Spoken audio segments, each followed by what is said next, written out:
you see as an artist, as someone who's on the screen and behind the screen, as a producer, director, and the actual actor, and one who distributes different content in various forms, we critique.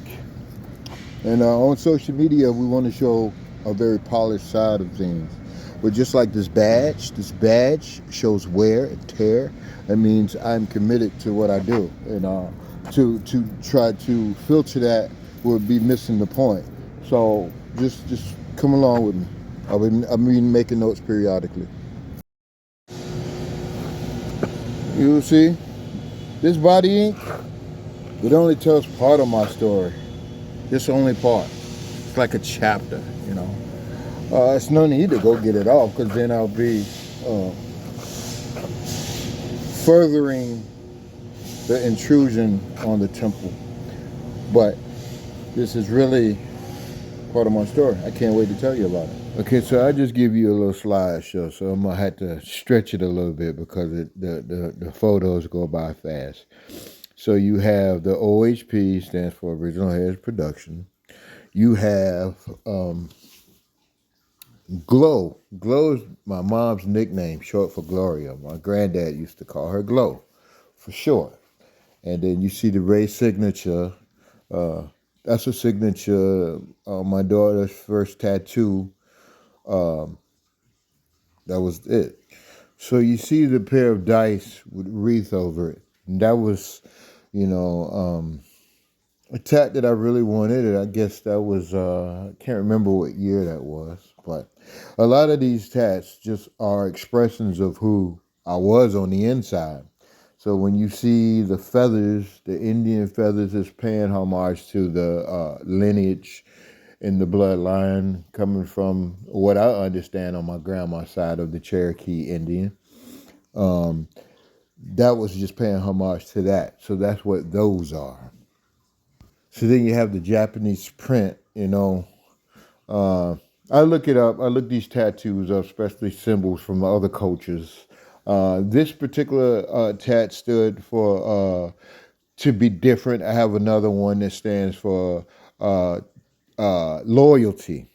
Both things that I'm very big on, loyalty and the expressions of the Japanese to be different. I just like the symbolism of it because it's deep. It's a conversation opener. It makes people ask, well, what is this? And that's when they get to learn about me without me just going around talking about myself. But if they see something that they find interesting and they want to know, it's a conversation. So you have was obvious, dice, DICE. Dice is not the type of dice that you would be thinking about. I was nicknamed in the '80s by some of the elder guys that were in the hood, walking around shooting dice, playing dice, and at that time I was trying to find out my best way to be a part of hip hop. Hip hop was born when I was a preteen. And basically, a guy called me Dr. Dice. He just called me Dr. Dice because I was DJing and I doctored the wheels of steel. And I don't know how dice got attached to it, but when I look up what a dice, you can dice something up, which is cutting something up. So not to go too long, I got to find a shorter way to explain this. Cutting up the wheels of steel. Cutting is a style that's used by DJs, and it sounds like cut, stuff like that. So that's where that comes from. Then you have the self-explained tats, their names. I got my daughter's name over my heart, Tatiana. And then I also got that wet behind the ear. And then the wet behind the ear, a lot of people don't get it. A lot of people don't even see it. But it says W-E-T. And I had it tatted behind my ear because it is an expression of me stating that I don't know everything. I'm still learning. Wet behind the ear is a terminology used as like, man, look, You haven't been here long enough to have this information. You're not that educated, brother. You're still wet behind the ears, meaning you were just born. So there's kind of symbolism to that. That's all. And to me, it's deep. I don't know if anybody else can receive it, but I'm just sharing.